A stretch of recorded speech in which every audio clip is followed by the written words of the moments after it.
Hi friends, welcome to our channel. Satyabhama serial next ఎపిసోడ్లో ఏం జరగబోతోందో ఈ వీడియోలో చూసి తెలుసుకుందాం.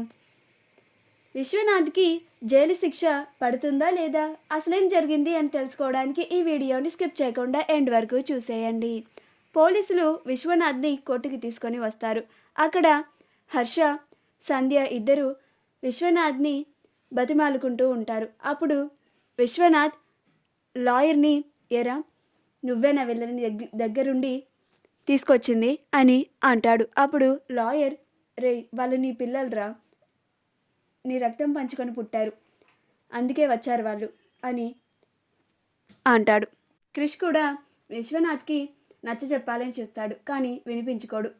ఇంకా కానిస్టేబుల్ టైం అవుతుంది సార్, పదండి అని అంటే విశ్వనాథ్ ఇంకా అక్కడి నుంచి వెళ్ళిపోతాడు.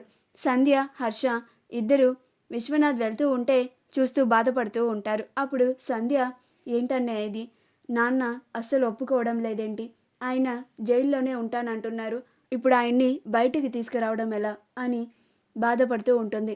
అప్పుడు హర్ష, బాధపడకమ్మా సంధ్య, అంకుల్ ఉన్నారు కదా, అంకుల్ మనకి చెప్పారు కదా నేను చూసుకుంటాను అని అని అంటాడు. పద వెళ్దాం మనం కూడా అని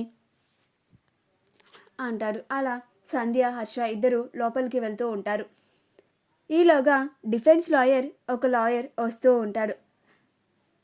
ఇంకో ఇద్దరు లాయర్లు పక్కకి జరగండి జరగండి అని అంటూ ఉంటారు. మధ్యలో నుంచి ఆ లాయర్ నడుచుకుంటూ వస్తాడు. అప్పుడు క్రిష్ ఆ లాయర్ని అలా చూస్తూ ఉంటాడు. ఎవరబ్బా అయినా అని అనుకుంటూ ఉంటాడు. అలా వాళ్ళు లోపలికి వెళ్ళిన తర్వాత క్రిష్ కూడా కోర్టు లోపలికి వెళ్తాడు. అప్పుడు కోర్టులో విశ్వనాథ్ అని పిలుస్తారు. అప్పుడు విశ్వనాథ్ వెళ్ళి బోన్లో నుంచుంటాడు. అప్పుడు లాయర్, యువర్ ఆనర్, నా క్లయింట్ నిర్దోషి, ఆయన ఎలాంటి మర్డర్ చేయలేదు అని అంటాడు. అప్పుడు జడ్జ్ గారు, అసలు కేసు దేని గురించో చెప్పండి అని అంటారు. అప్పుడు ప్రకాష్, యువర్ ఆనర్, కాళీ అనే వ్యక్తిని విశ్వనాథ్, నా క్లయింట్ ఇద్దరు మాట్లాడుకోవడానికి ఒకచోట బిల్డింగ్ పైన కలిశారు. అలా వాళ్ళ మధ్యన గొడవ జరిగి తోపులాటలో ఆ కాళీ బిల్డింగ్ పైనుంచి పడిపోయాడు.